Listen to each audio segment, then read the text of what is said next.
Chef নিজে রান্না করে ফিরে গেছে।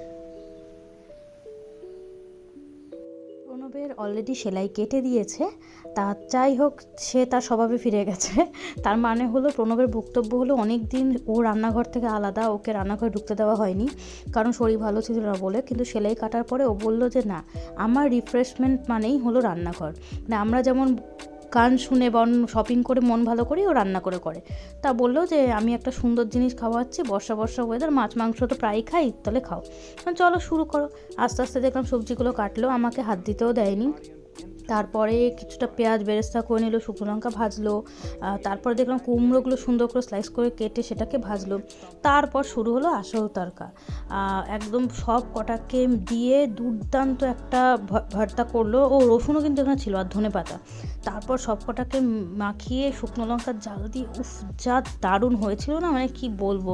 মানে আমি তো একটু মেপে ভাত খাই দুপুরবেলা, কিন্তু মানে আমার আর কোনো কন্ট্রোলে ছিল না, এত দারুণ হয়েছে। তোমরা চাইলে ট্রাই করতে পারো কিন্তু রেসিপিটা।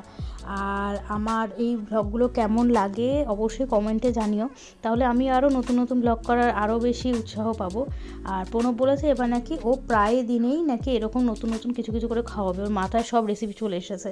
তো দেখা যাক আগামী দিনে কী খাওয়ায়, তোমাদের সাথেও আমি শেয়ার করবো সেটা। চলো টাটা, দেখা হচ্ছে পরের মিনি ব্লগে।